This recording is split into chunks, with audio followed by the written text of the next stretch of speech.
Hi friends, this is ஐரி cinema buzz அப்டேட்டில் அடுத்தது ஒரு லேட்டஸ்டான ஒரு அப்டேட்டோடு வந்திருக்குங்க.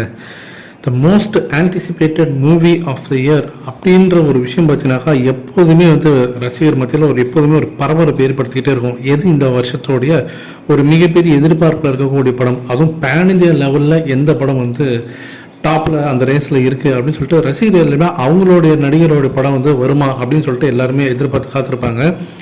அந்த வகையில் இப்போ லேட்டஸ்டான இப்போ இருக்கக்கூடிய கரண்ட் சுச்சுவேஷன் படி ஐஎம்டிபியில் அந்த வெப்சைட்டில் போய் பார்த்தீங்கன்னாக்கா most anticipated movie of the year அப்படின்ற அந்த லிஸ்ட்டில் பார்க்கும்போது கூலி திரைப்படம் இடம்பெற்றிருக்கு, செகண்ட் பிளேஸை பிடிச்சிருக்கு. அதே போல் அதே தேதியில் ரிலீஸ் ஆகக்கூடிய வார் செகண்ட் பார்ட்டோடைய அந்த பொசிஷன் பார்த்தீங்கன்னாக்கா 5வது இடத்துல தான் இருக்குது.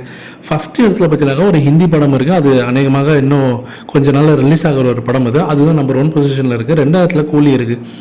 ஸோ இதில் பார்த்தீங்கன்னா தமிழ் சினிமாலேருந்து இந்த வருஷம் இடம்பெற்றக்கூடிய படம் அப்படின்னு பார்த்தீங்கன்னா டாப் 6ல் கூலி மட்டும்தான் இடம்பெற்றிருக்கு. ஸோ இதில் முக்கியமான விஷயம் நம்ம பார்க்க வேண்டியதுனாக்கா கிளாஷ் கூட ரிலீஸ் ஆகக்கூடிய படம் வார் செகண்ட் பார்ட் 5வது இடத்துல தான் இருக்குது. ஆனால் அதுதான் ஏதோ இவங்க ஒரு பெரிய பின்பத்தை உருவாக்கினாங்க. பெரிய படம் பாலிவுட் படம் நார்த் இந்தியாவிலலாம் பார்த்தீங்கன்னாக்கா அவங்க தான் தேட்டர்லாம் பிடிக்கிறாங்க, நமக்கு தேட்டரே கிடையாது, ஏதோ பின்பத்தை உருவாக்கினாங்க. ஆனால் ரியாலிட்டி என்னன்னாக்கா இந்தியா லெவலில் இருக்கக்கூடிய அந்த சர்வேல பார்க்கும்போது ஐஎம்டிபி இன்டர்நேஷ்னல் வெப்சைட்டு அந்த வெப்சைட்லேயே பார்த்தீங்கன்னா கூலி திரைப்படத்துக்கு 2வது இடத்துல பிடிச்சிருக்குனாக்கா யோசிச்சு பாருங்கள், நம்ம படம் மாஸ் காட்ட போகுது.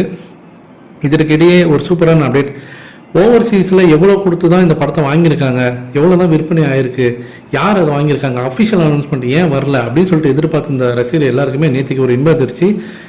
ஹம்சினி என்டர்டெயின்மெண்ட் அவங்க தான் இந்த படத்தை வாங்கியிருக்காங்க அப்படின்றது அன்அஃபிஷியலாக எல்லாருக்குமே தெரியும். ஆனால் அவங்க நேற்றுக்கு அஃபிஷியலாக அவங்களோட ட்விட்டர் பக்கத்தில் எக்ஸைட்டிங் அனௌன்ஸ்மெண்ட் சூன் அப்படின்ற மாதிரி போட்டிருக்காங்க. ஸோ இது கண்டிப்பாக கூலி படத்துக்கு அவங்க வாங்கின அந்த விலையோ இல்லை அவங்க வாங்கியிருக்கக்கூடிய அந்த ஒரு விஷயத்தை அஃபிஷியலாக அவங்க வெகு விரைவிலே அனௌன்ஸ்மெண்ட் பண்ணுறதுக்கான அறிகுறி தான் இது. ஸோ வெயிட் பண்ணுங்கள், கண்டிப்பாக தெரிவிக்க விடலாம் ஃப்ரெண்ட்ஸ்.